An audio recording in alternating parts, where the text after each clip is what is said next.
Ketika tanah Palestina, tanah Baranadi ini, tanah Islam Mi'raj ini dalam kondisi yang stabil, yang aman, damai, tentram di bawah kontrol umat Islam, maka fitrahnya yang terjadi seluruh alam semesta dibakar dalam kondisi damai. Sebenarnya ketika jantung keberkahan alam semesta ini terinfeksi oleh satu penyakit, oleh satu virus, maka virus ini pun akan menjangkiti seluruh alam bangsa. Kekacauan yang terjadi di Palestina, di tanah suci umat Islam, di tanah Quran tersebut, itu konsekuensinya adalah kekacauan yang terjadi di seluruh alam semesta. Indonesia, di Sudan, di Uyghur Cina, di Suria, di Afghanistan, di Irak. Ini semua tidak terjadi secara kebetulan atau secara sporadis atau secara random. Ini semua adalah hasil dari kondisi dan situasi yang terjadi. Innal hamdalillah nahmaduhu wa nasta'inu bihi wa nastaghfiruh wa nastahdiih wa na'udzu billahi min syururi anfusina wa min sayyiati a'malina.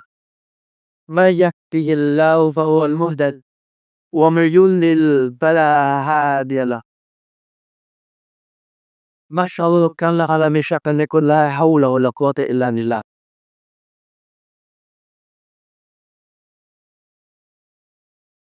Ya Allah, usiku wa nafsi bitaqwallah. Wa qala Allah ta'ala fi kitabihil karim, a'udzu billahi minasy syaithanir rajim. Bismillahirrahmanirrahim. Ya ayyuhalladzina amanu taqullaha haqqa tuqatih wa la tamutunna illa wa antum muslimun. Wa qad qala Allah ta'ala fi kitabihil karim, a'udzu billahi minasy syaithanir rajim. Bismillahirrahmanirrahim. Subhanalladzi asra bi'abdihi layla minal masjidil haram ilal masjidil aqsa alladzi barakna hawlahu linuriyahu min ayatina innahu huwas samiul basir. Alhamdulillah, segala pujian hanya milik Allah Subhanahu wa Ta'ala. Dia telah memberikan kita kesempatan hari ini berada dalam atmosfer ruhani, dalam sholat jemaah berjemaah, sebuah nikmat yang sedang hilang dan tidak bisa dirasakan pada sebagian umat Islam di beberapa wilayah di dunia, di Gaza, di Sudan, mereka yang sedang mendapatkan ujian dan cobaan. Maka dari itu, pada kesempatan kali ini kita harus senantiasa menambahkan intensitas tujuan kita kepada Allah SWT. Lalu kemudian salawat dan salam senantiasa tercurah kepada Nabi Muhammad sallallahu alaihi wasallam, khatimun nabiyyin, qaidul mujahidin. Salawat dan salam senantiasa untuk Muhammad SAW dari penutup umat dan pemimpin para mujahidin fisabilillah. Kemudian khatib berwasiat kepada para hadirin, kepada jamaah salat Jumat yang Allah muliakan, untuk senantiasa mengupgrade kualitas takwa dan keimanan kita. Karena sebuah kerugian besar ketika kita mendatangi majlis khutbah Jumat, duduk berlama-lama mendengarkan khatib berceramah, kalau lalu kita keluar dari ruangan ini sementara keimanan kita tidak bertambah, ketakwaan kita tidak terupgrade, maka dari itu ketakwaan adalah jadi pilihan tetap, bukan pilihan, tapi satu-satunya bekal. Fattaqullaha fa inna khairaz zadi taqwa. Bertakwa kepada Allah karena bekal terbaik adalah takwa. Hadirin terpercaya Allah muliakan. Dalam situasi global hari ini yang tidak menentu, penuh dengan berbagai dinamika, penuh dengan berbagai ujian dan cobaan, kematian, pembunuhan silih berdatangan, informasi kehilangan nyawa, pembunuhan terus tidak berhenti dari hari ke hari. Belum selesai kemerdekaan di Rusia, Israel datang dari Gaza. Meskipun ya kita tetap sudah ada kesepakatan berjalan senjata, namun pada hakikatnya pembunuhan masih Gaza masih terjadi. Beberapa hari ini muncul juga di media sosial kita pemberitaan dari saudara kita di Sudan 2.000 lebih dibantai dalam waktu 2 hari oleh kelompok ekstremis bersenjata di sana. Ya mayoritas korbannya adalah orang Islam. Fenomena kabar buruk yang terus berarti ini tidak lepas karena ketiadaan kepemimpinan dan pusat umat Islam.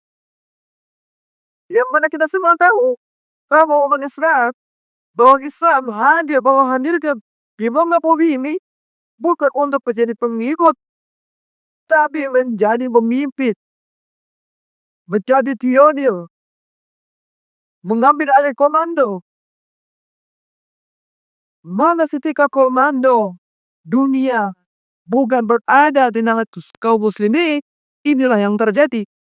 Kekacauan lawan terjadi di mana-mana. Allah berfirman dalam banyak ayat-ayatnya.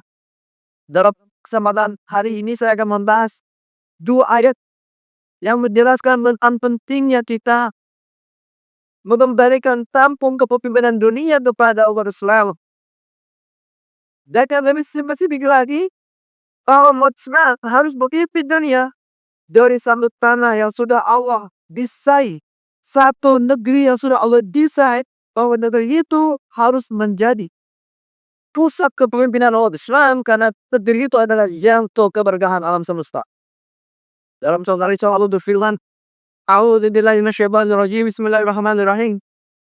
Subhanalladzi asra bi'abdihi laila minal masjidil haram ilal masjidil aqsa alladzi barakna haulah liduriyahu min ayatina innahu huwas samiul basir. Subhanalladzi maksudnya asra yang kau berjalankan bi'abdihi seorang namanya lailan di satu malam dari Masjidil Haram ke Masjidil Aqsa alladzi barakna haulahu, tanah atau masjid yang kami berkahi segala. Namun dalam ayat tadi Allah menegaskan bahwa kemerdekaan tanah Palestina itu berdampak pada stabilitas keamanan seluruh alam semesta. Dalam surah Al-Anbiya ayat 71 Allah berfirman, A'udzubillahi minasyaitonir rajim. Wa najjaynahu wa Lutan ilal ardi allati barakna biha lil alamin. Wa najjaynahu, dan kami telah selamatkan dia Ibrahim alaihissalam, wa Lutan, dan Lut alaihissalam ilal ardi allati barakna biha, ke sebuah negeri, ke sebuah tanah, ke sebuah tempat yang kami berkahi dalamnya lil alamin, untuk seluruh alam semesta. Dari ayat ini para ulama tidak mampu sedikit menyebutkan bahwa ayat ini adalah sinyal, ayat ini adalah isyarat bahwa apapun yang terjadi dalam wilayah tersebut, dalam negeri itu, dampaknya menyentuh seluruh alam semesta. Ketika tanah Palestina, tanah Baranadi ini, tanah Isra Mi'raj ini dalam kondisi yang stabil, yang aman, damai, tentram, di bawah kontrol umat Islam, maka fitrahnya yang terjadi seluruh alam semesta dibawa dalam kondisi damai. Sebenarnya ketika jantung keberkahan alam semesta ini terinfeksi oleh satu penyakit, oleh satu virus, maka virus ini pun akan menjangkiti seluruh Anbas. Kekacauan yang terjadi di Palestina, di tanah suci umat Islam, di tanah Quran tersebut, itu konsekuensinya adalah kekacauan yang terjadi di seluruh alam semesta. Indonesia, di Sudan, di Uyghur Cina, di Suria, di Afghanistan, di Irak.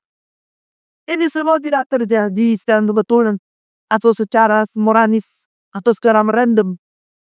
Ini semua adalah hasil dari kondisi dan situasi yang terjadi di tanah tersebut. Ayat ini diperkuat oleh sebuah hadis. Nabi SAW pernah bersabda, "Idza fasada ahlus syam fala khaira fihi. La tazalu ta'ifatun min ummati mansuri ila yaumil qiyamah." Yang artinya, idza fasada, apabila rusak ahlus syam, penduduk Bumi Syam, fala khaira fikum, maka tidak ada kebaikan pada kalian semua yang manusia. Baik turunnya kalian itu barometernya adalah Bumi Syam. Tiap hari ini terpecah menjadi 4 negara. Palestina, Suria, Lebanon, dan Yordania. 4 abad yang lalu, hadis ini tertanam pesan kepada kita, warning. Wahai umat Islam, jaga baik-baik tanah itu. Kalau mereka rusak, kalian rusak. Maka dari itu, semua huru-hara yang terjadi di dunia tidak lepas. Karena selama ini, umat Islam memandang sebelah madam kejahatan dan kezaliman yang terjadi di Palestina. Seolah tidak ada bedanya antara kerusakan yang terjadi di kita dengan kerusakan yang Palestina. Ini keliru. Dan ini harus diluruskan. Dalam semua hadis lain, hadis Tauban Nabi bersabda, ketika beliau menciptakan kondisi akhir zaman di depan seorang sahabat bernama Hudzaifah bin Yaman, dia mengatakan, beliau bersabda, "Sayasirul amru ila an taqumu junudan mujagan." Nanti di akhir zaman, kalian haruslah agar terpecah-pecah menjadi orang bersuka. Jundur fil Yaman, jundur fil Iraq, wa judi fil Syam. Satu pasukan di Yaman, satu pasukan di Irak, satu pasukan di Syam. Kata salah seorang sahabat, "Khidli ya Rasulullah. Kalau saya bertemu masa itu, kemana saya harus mergamu? Ke pasukan yang mana?" Nabi SAW bersabda, "Alaikum bisyam." Kalian bergabunglah di pasukan Syam. Fadinna sarfatu biladillah. Karena Syam adalah negeri pilihan Allah. Yaskun akhiratu bifaqih. Allah tempatkan hamba-hamba terbaiknya di Syam. Itulah kenapa hari ini kita melihat Gaza yang merupakan bagian dari Syam digempur habis-habisan selama 2 tahun terakhir. Dikudus tidak hanya oleh Israel, tapi oleh senjata Amerika, oleh rudal-rudal dari Inggris, logistik dari Italia, Spanyol, Jerman, Kanada, Australia, semua begodok-godok sebagai suara untuk menghabisi Gaza. Nah, ternyata mereka tidak mampu mendudukan para mujahidin yang di Gaza. Karena itu bagian dari Allah. Melalui nabinya, la tadaru ta'iqatu firdati atau Rasulullah akan selalu ada satu bagi pada umatku masuk. Allah tolong mereka. Harusnya ayat-ayat ini, hadis-hadis ini jelas menjadi alasan utama kita dan mata kita mulai melakukan perjuangan kita ke Masjidil Haram ila Masjidil Aqsa adalah simbol 2 ibadah yang berbeda. Masjidil Haram adalah simbol ibadah individual. Umroh kita, haji kita, untuk kita sendiri. Tapi Masjidil Aqsa ini adalah simbol ibadah kolektif.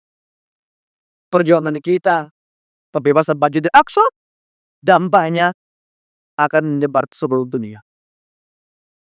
Maka dari itu, ketika hari ini Palestina, para nabi dan tokoh-tokoh tersebut sudah berinfeksi oleh najis dan kotoran penjajahan, kita lihat hari ini kita hidup dengan berbagai sistem kotor dan najis sekitar kita.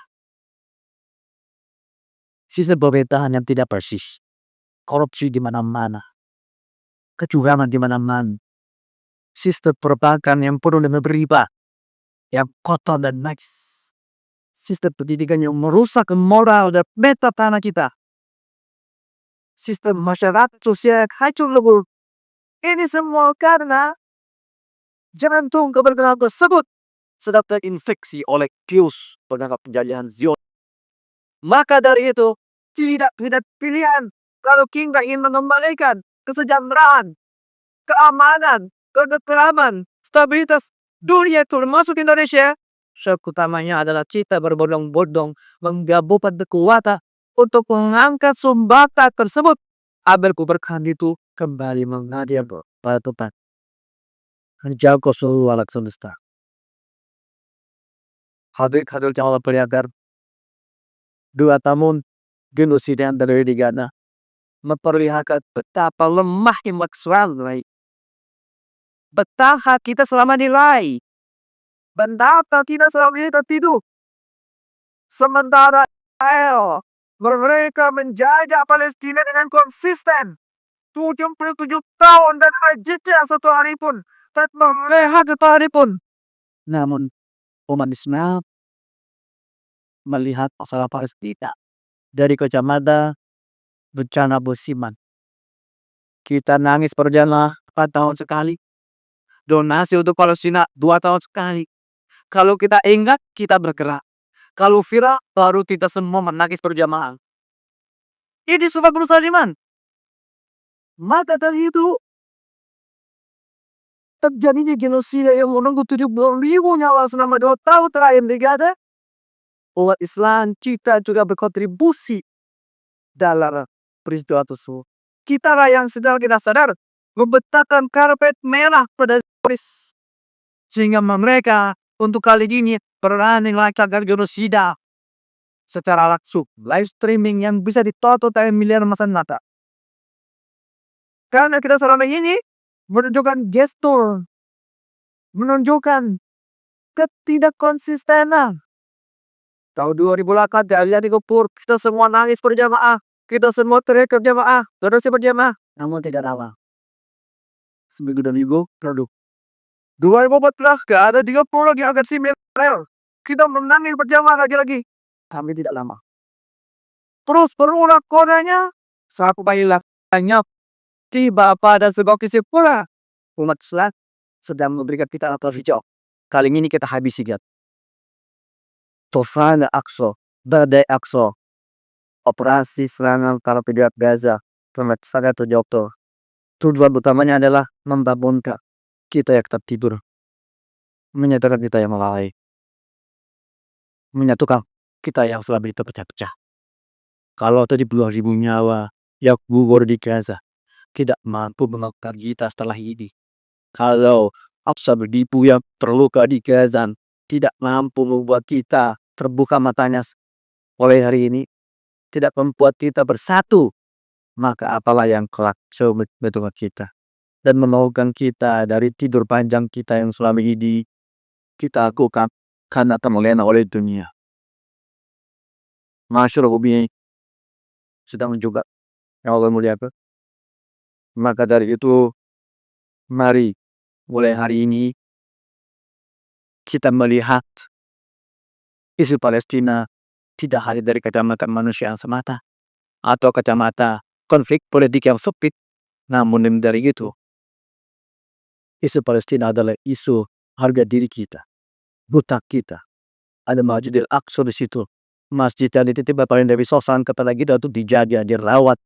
Namun sayang sekali hari ini umat Islam yang 2 miliar sedang berkhianat berjamaah kepada sama Nabi SAW karena kita membiarkan masjid itu jatuh ke tangan musuh, sementara usaha kita untuk mengembalikannya setengah-setengah. Aku qouli hadza astaghfirullahi wa lakum wa lisa'iril muslimin wal muslimat wal mu'minina fastaghfiruhu innahu huwal ghafurur rahim.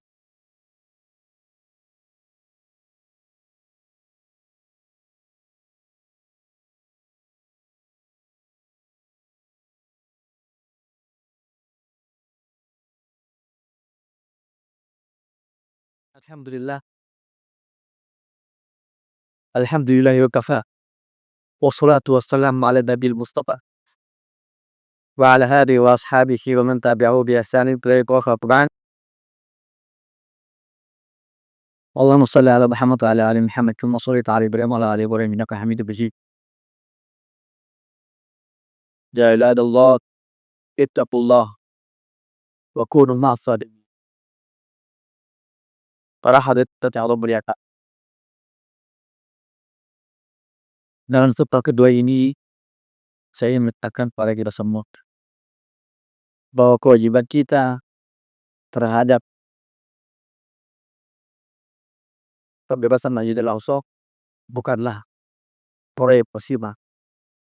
Bagi seorang muslim, visi misi pembebasan Masjidil Aqsa adalah visi misi proyek seumur hidup. Selama kita masih bernafas, jantung kita masih berdetak, kita masih bernyawa, dan selama Masjidil Aqsa tersandra dan terjadi, maka selama itu kita punya kewajiban untuk memperjuangkannya dengan sepenuh hati. Tidak hanya dengan harta kita, tapi juga dengan tenaga kita, pikiran kita, waktu kita, kalau perlu jarak dan nyawa untuk pembebasan Masjidil Aqsa. Karena itu yang ditunjukkan oleh negara-negara Barat ketika mereka mensupport Israel habis-habisan. Dalam sebuah buku yang ditulis oleh Profesor Dr. Abdul Fattah Al-Waisi disebutkan, Israel laysat daulah, walakinnahu mashghulun istimari salibiyyun gharbiyun strabedi. Israel bukanlah sebuah negara. Israel adalah sebuah proyek kolonial Barat yang strategis. Itulah kenapa ketika perang Gaza, menggenocide Gaza, ketika saya hampir kolaps karena serangan para pejuang Gaza, biar panik Amerika, Inggris, Prancis, mereka benar-benar mereka logistiknya, militernya, karena mereka tahu kehancuran artinya keutuhan peradaban Barat. Maka tugas kita tidak hanya berjuang untuk membebaskan Masjidil Aqsa, tapi juga kita adalah mempersiapkan generasi ke depan yang siap dan mampu memikul beban peradaban dunia. Jangan jalur perusahaan. Kemana negara Arab? Kemana para geng-geng pengusaha minyak tersebut? Fenomena perpecahan umat Islam dan kelemahan umat Islam hari ini sudah disebutkan 14 abad yang lalu dalam sebuah hadis. Saya pernah bersama dengan hadis yang panjang. Yushimul umabu antada alaikum kama tatanakaru ila khatiha. Hadis ini diriwayatkan oleh Imam Tirmidzi, hadisnya sahih. Lalu Nabi bersabda, nanti tidak lama lagi kata Nabi, kalian akan menjadi santapan hidangan yang diperebutkan oleh musuh-musuh kalian, seperti segera peladangan buas yang mengangsat nubuat. Qala qadina hal min qiladina ya Rasulullah. Saat seorang sahabat bertanya, ya Rasulullah, engkau menjadikan kami menjadi umat yang besar, tapi kenapa kami jadi santapan? Apakah ada ibu jumlah kami sedikit? Qala fal antu jauh ini tadi. Tidak, hari itu jumlah kalian banyak, miliaran. Walakin aku buta kota sakit sail, tapi hari itu kalian lemah, selemah-lemahnya, seperti butiran-butiran ombak di tepi pantai, buih-buih ombak di tepi pantai, seperti oksigen yang terjebak dalam butiran-butiran air tersebut. Malaikat lalu tidak bermuatan. Wala yanza'akallahu min suduri ya'tiku al-mahabatariku. Hari itu kata Nabi, Allah akan cabut wibawa kalian semua. Kita melihat hari ini umat Islam begitu berkelompok di hadapan Donald Trump, mengemis-kemis agar kita sudah dihentikan. Para pemimpin dari negara Arab, mereka menggelontorkan dana terus sedikit untuk Amerika, $1 triliun. Tidak ada di bawah kita.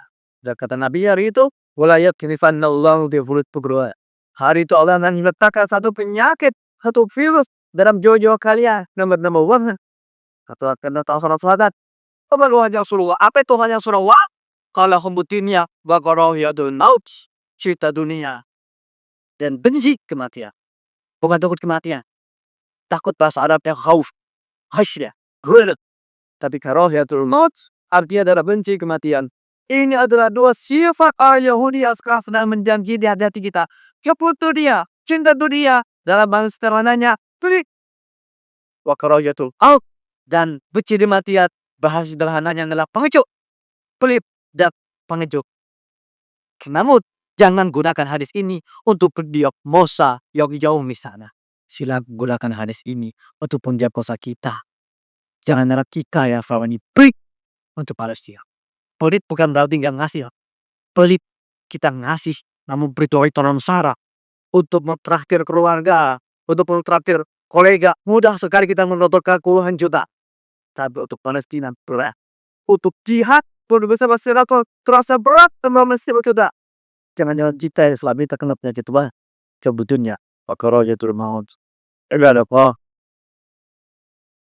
إن الله وملائكته يصلون على النبي يا أيها الذين آمنوا صلوا عليه وسلموا تسليما اللهم صل على محمد وعلى آل محمد كما صليت على إبراهيم وعلى آل إبراهيم إنك حميد مجيد اللهم أنت السلام عليك السلام تبارك يا ذا الجلال والإكرام ربنا لا تزغ قلوبنا بعد إذ هديتنا وهب لنا من لدنك إنك أنت الوهاب ربنا ظلمنا أنفسنا وإن لم تغفر لنا وترحمنا لنكونن من الخاسرين اللهم أعنا على ذكرك وشكرك وحسن عبادتك يا رب العالمين اللهم انصر إخواننا المجاهدين في فلسطين اللهم انصر إخواننا المستضعفين في فلسطين اللهم انصر إخواننا المجاهدين المناضلين المقاومين في السودان يا الله اللهم انصر إخواننا المستضعفين في السودان يا رب العالمين اللهم وعد صفوفهم يا الله اللهم كن معهم ولا تكن عليهم يا رب العالمين اللهم عليك باليهود الظالمين اللهم عليك بكل من ظلموا على المسلمين يا رب العالمين اللهم أنت ربهم وربنا يا الله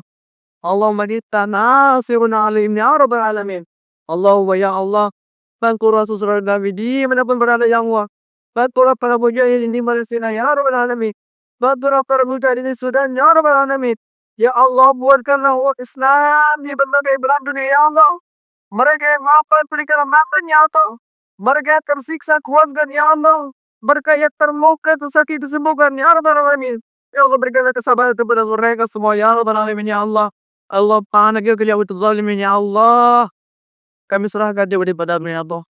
Kami serahkan kezaliman para orang yang zalim terhadap umat Islam di Palestina, di Sudan kepada mayat beranakin. Hancurkan mereka saja turun ya Allah. Ya Tuhan yang ampunilah kami atas segala kehidupan kami ya Allah. Keluarga kami ya Allah. Kekurangan kami ya Allah ya Rabbal Alamin. Allahumma kama ja'alna hadal masjid ijma'na fil masjidil aqsa wa rufun hadil. Ya Allah, subhanahu kebutuhan kami hari ini di masjid ini ya Allah. Kami meminta kepada Tuhan hari Jumat ini ya Allah. Kumpulkan kami gelapin Masjidil Aqsa. Kumpulkan kami sampai berdema di Masjidil Aqsa ya Rabbal Alamin. Tapi jangan kumpulkan kami hanya sebatas wisatawan ya Allah. Kami tidak mau masuk di Masjidil Aqsa sebagai turis, sebagai pelancong. Kami ingin berkumpul di Masjidil Aqsa. Surat berdema di sana sebagai orang-orang merdeka. Kami membebaskan Masjidil Aqsa dari kejamnya penjajahan Israel. Amin. ربنا آتنا في الدنيا حسنة وفي الآخرة حسنة وقنا عذاب النار وادخلنا مع أبرار يا عزيز يا غفار يا رب العالمين عباد الله إن الله يأمر بالعدل والإحسان وإيتاء ذي القربى وينهى عن الفحشاء والمنكر والبغي يعظكم لعلكم تذكرون فاذكروا الله العظيم يذكركم واشكروه على نعمه يزدكم واستروا من فضله إنه هو ذو فضل عظيم